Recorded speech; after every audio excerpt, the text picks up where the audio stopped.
Well, hello, this is Tamsin coming to you once again. And I want to bring a study to you, and it's concerning employees and the workplace. And what does God say about that? Okay, there's rules and regulations that your employer sets up for you to follow, and you should follow them by all means. However, God's word has some good stuff in it.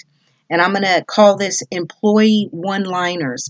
I'm going to break this down into two studies. Or actually, I'll do two studies in the Old Testament and two studies in the New Testament. So there could be at least three parts to this, okay?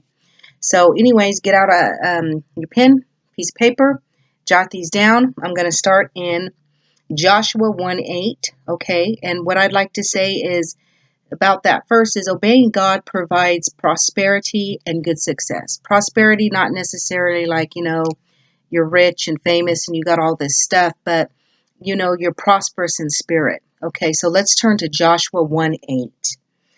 Okay, this book of the law shall not depart out of thy mouth, but you shall meditate in it day and night, that you may observe to do all according to that is written therein. For then you shall make your way prosperous, and then you shall have good success. Okay, so God's word, believe in it, receive it, and it's going to help you to be successful. Okay, number two, God is there with you. Okay, in the workplace. So don't fear, don't be dismayed. And this is Joshua 1:9. Okay, write down from it. Have I not commanded thee? Be strong and of good courage. Do not be afraid, neither be dismayed, for the Lord your God is with you wherever you go. Okay? So, wherever you go, he's in the workplace, he's in the grocery store, he's in the bathroom, he's everywhere, right? You can't escape God. Okay, let's turn to Psalms 1, verses 1 through 3. Okay, don't walk, stand around, or sit with people that are gossiping and backbiting, okay? And sometimes it's hard to do that because you're stuck in one place, but it says, blessed is the man that walks not in the counsel of the ungodly, nor stands in the way of sinners, nor sits in the seat of the scornful. But his delight is in the law of the Lord, and in his law does he meditate day and night, okay? And he shall be like the tree planted by the rivers of water that brings forth its fruit in season. His leaf shall not wither, and whatsoever he does shall what? Prosper. Okay, let's go to number 3. Okay, it's also Psalm 1 through 3. Delighting in God's word gives you prosperity. Okay, let's turn to Psalm 75. 6 through 7. Okay. All right. Promotion comes from God, not from man. Okay. When you're in the natural and you're thinking on worldly things and you don't know God and you think promotion's coming from man. But you know what? Any good and perfect gift comes down from what? The Father of lights, from God, the Father. Okay, God is in control of this whole thing. He doesn't give anyone authority or put somewhere unless he places or ordains that person there. So promotion comes from God, not from man. And let's read that in Psalms 75, 6 through 7.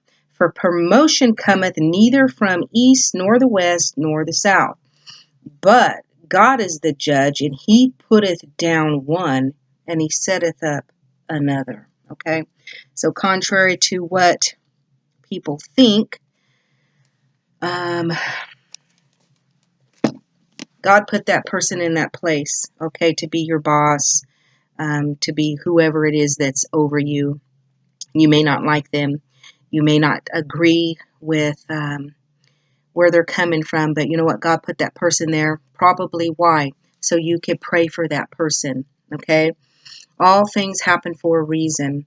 God puts your feet where he wants your feet, and he places them where he wants them to be placed, okay?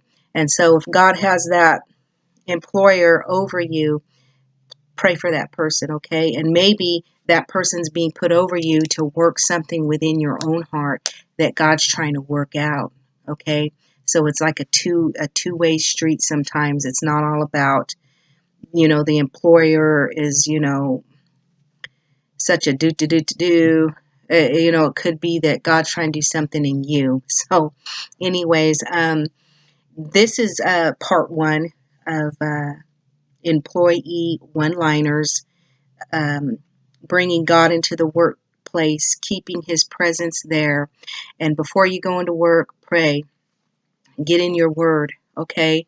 And, stay rooted and grounded and be a light, okay? God said that he caused you to be light and salt in the earth, okay? What does light do? It exposes the darkness. What does salt do? Salt heals wounds, okay? Light and salt. So anyways, I'm going to stop right there because I have another section that I'm going to do from the Old Testament, part 2, employee one-liners, and I'll go ahead and post that up, okay? God bless, and I'll see you for that second part, okay?